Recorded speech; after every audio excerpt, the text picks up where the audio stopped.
This video is sponsored by Patchworks, Seattle's synthesizer store.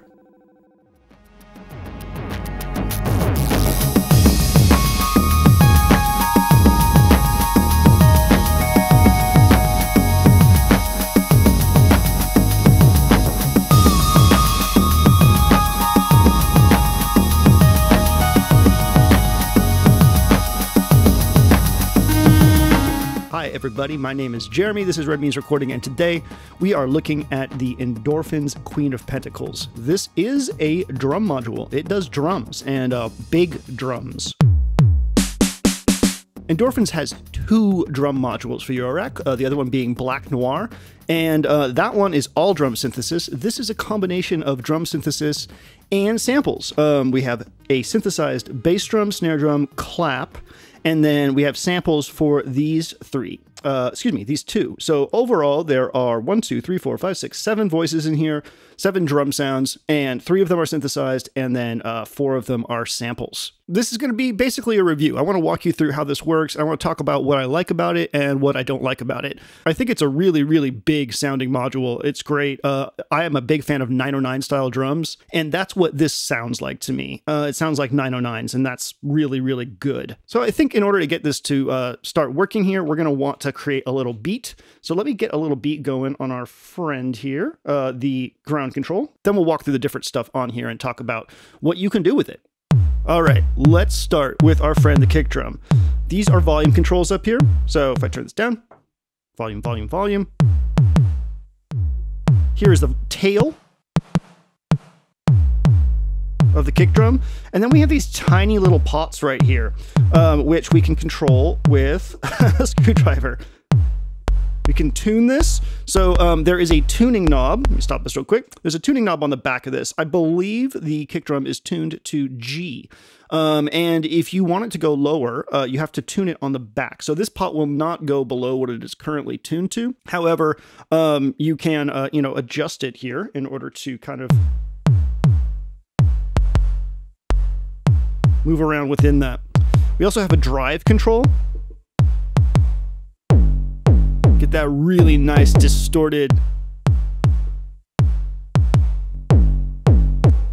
909 sound.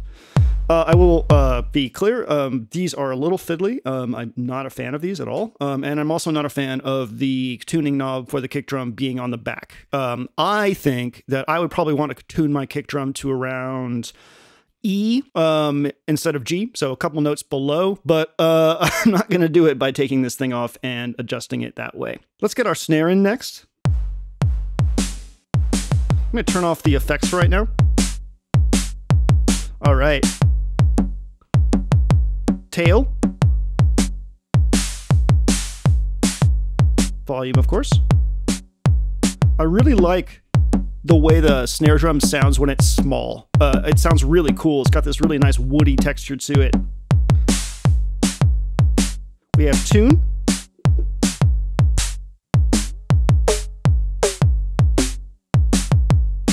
And then, let's bring in the clap. We have tune for clap as well.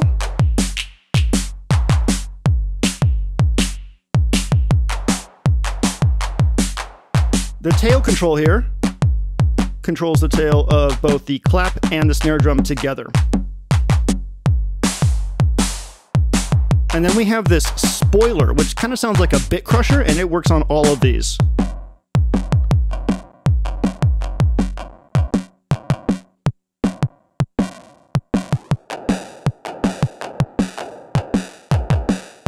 So already we're getting a nice variety of tones, right?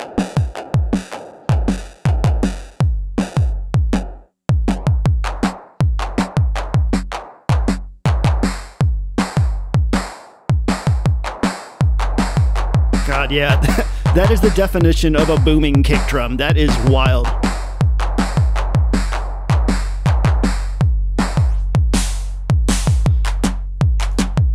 So what I do like about the controls that are here is these are all really, really important controls in controlling the density and energy of your mix. The bass drum decay, the decay of the clap and snare, and then this cool thing that like sort of makes them lo-fi sounding. These are all really powerful controls when it comes to performance. And that's one of the things that's cool about the Queen of Pentacles in general is that it is very performance oriented, with a few caveats that I will talk about as we go along. All right, let's bring in our samples. So the way the samples work is there are different banks, and we'll go through some of them. Right now I have it set to like hi-hat and cymbals. So this is a very classic sounding 909-esque kind of thing, which I really, really like. The shitty thing about this is that to change the samples out again, the SD card is in the unit. And my God, please, people stop doing this. I don't care how much it costs. I'll pay more. Just put an SD card on the front if you're dealing with a sampler. It is such a huge pain in the ass to have to like take this apart and you know, take it out of here, change out the samples, and then re-rack it. It's really, really user hostile. Please, please don't do that. That's my plea to people in 2022. So I'm going to go ahead and turn these down a bit. Okay, so there are two modes of controls. Go ahead and turn, let's see, these down real quick. So we're just hearing the first set of samples. So the first two, hi-hat 1 and 2, as it's called, or sample 1 and 2, marked as HH. These are in a choke group together, meaning they will cut each other off like you would want a hi-hat to in a regular drum machine, or like a regular drummer. So that's really cool. These knobs right here will control one of two things, pitch or decay, not at the same time, and you change that by just tapping this right here. So I think they're in decay mode right now. Let's go ahead and start bringing them in.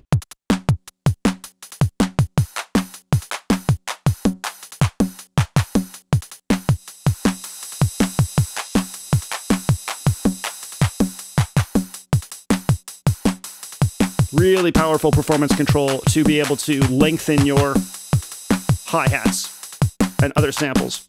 Now this will control pitch.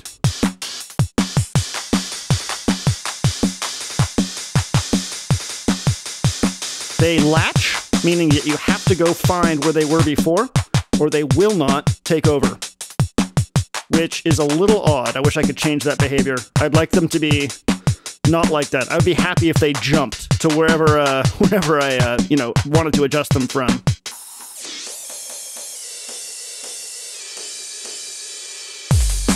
Yeah.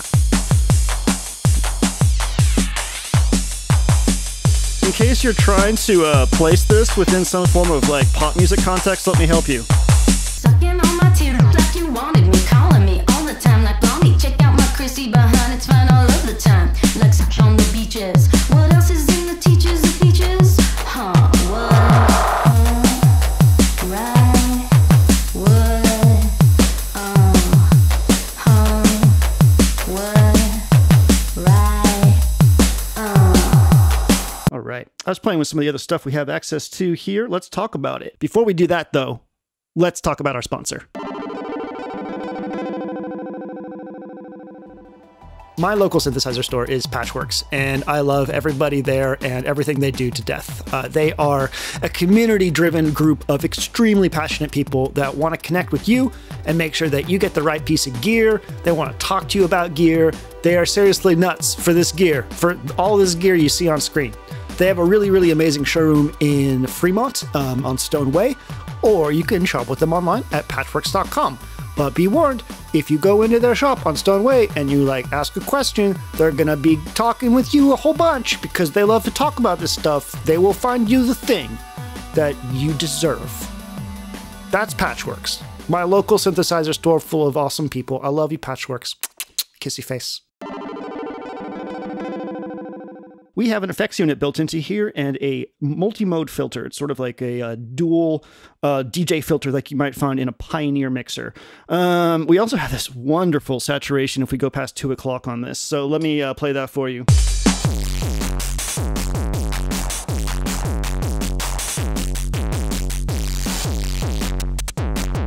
It's so crunchy. I love it.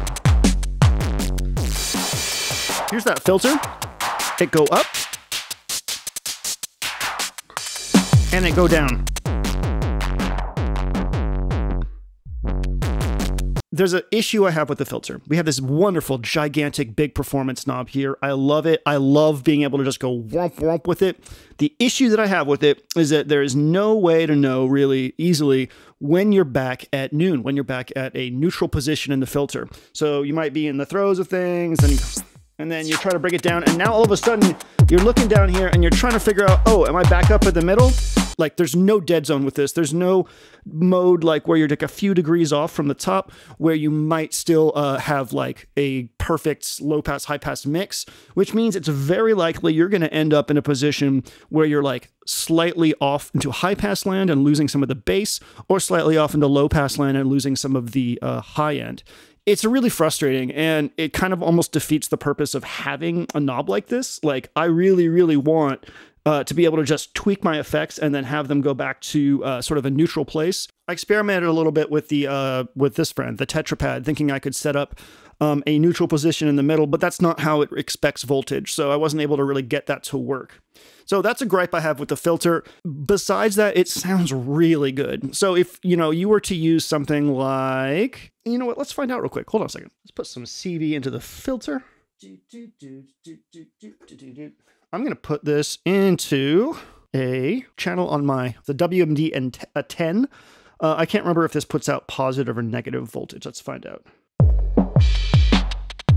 Okay, so same problem with this. Basically, this is where the 10 is all the way down at the lowest point, and this is the highest point. So you can hear we don't make it all the way through this. I think we need like bipolar 8 voltage. So let's try a channel from over here. Yeah, same issue over here. So like, I can't get all the way through the range of voltage, which is a little unfortunate. Maybe the Endorphin's, what do you call it? Total Recall could work for that. I'm not exactly sure what the voltage requirements are for this, but yeah, just come over to those little caveats, you know, like it's maybe not exactly how you might expect it to. I think like a little detent in the middle or a dead zone would work really, really well to help make that a little bit more useful. It does have resonance, so listen to that real quick.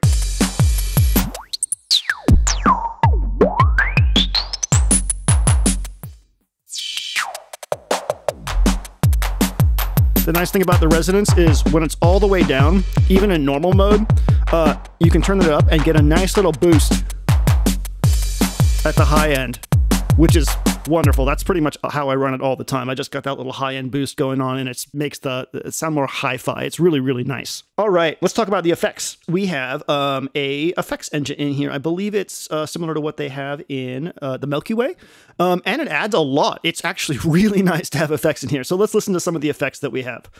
We can go through them by changing the type right here.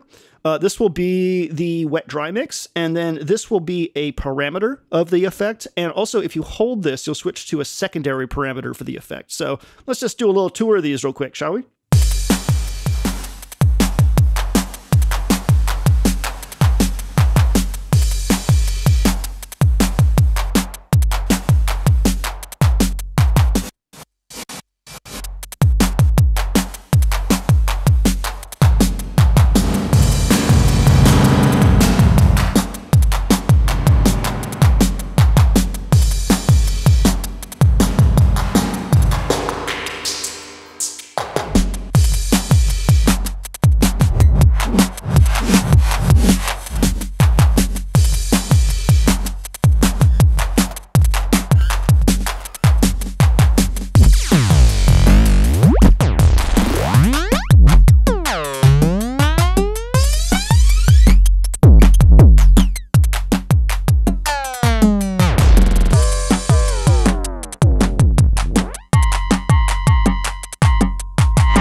So those are the effects. Some really cool stuff in here. Very, very useful depending on what type of music you're trying to make.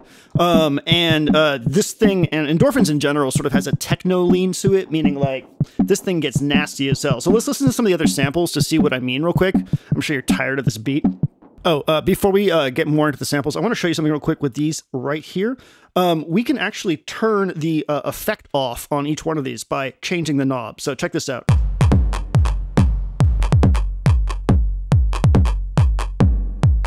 So if you want something dry, you can go like that, or mute it.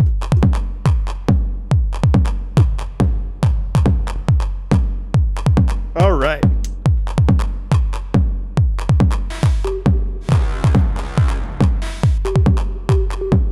Yeah, that's pretty fucking cool.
So those are all the different sample banks that come with it. Actually pretty decently laid out. Now, here's my issue with the sample banks, or with the whole concept of samples with the Queen of Pentacles.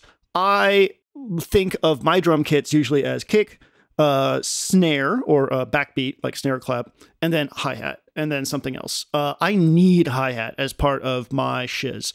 And what I would really think I would do, probably if I was going to organize the samples on here myself, would be I would make banks that had hi-hats on the sample 1 and 2, like we currently have in this kit. So like these ones right here. And then, I don't know about ride and crash for this. I find that this one right here is the most useful kit, just because it has really nice hi-hats, and those are so powerful in a mix for me. I really do like the dark techno thing, but like at the same time, if I don't even just have like an offbeat hi-hat, my shit doesn't sound right. So there is a limitation to this. I would have loved to see an actual like hi-hat on here, and then maybe like 2 channels with samples or something like that. That's just a personal thing. Here's what I love about this, and here's what I don't like. Let's do the cons first, okay? Tuning of the bass drum on the underside and SD card on the other side of the unit. I have to take it out to get to that. Not a fan.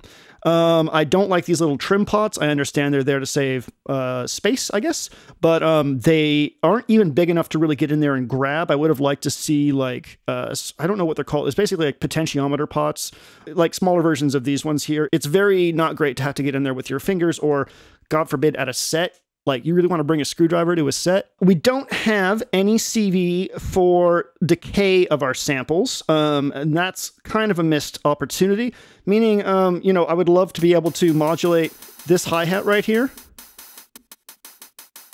like that, because you can turn an open hi-hat into a closed hi-hat with decay modulation, and that's very, very powerful.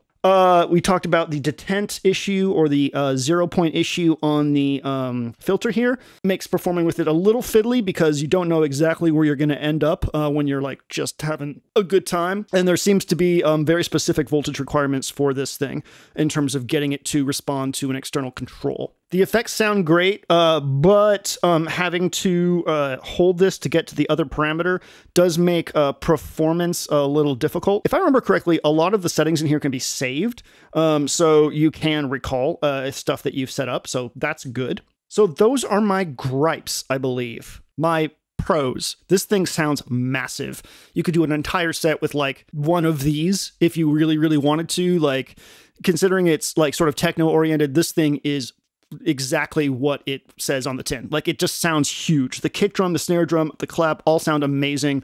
Obviously, you know, the rest of it depends on what samples you put in here, but holy shit, this thing sounds gigantic. I love the sound of the filter. It's beautiful. It's a wonderful sounding filter. It's very well tuned for this kind of material, and it was a great inclusion. I love the sound of the effects. I love that we have individual outs and a mix out. I love the distortion on here. Like, don't forget.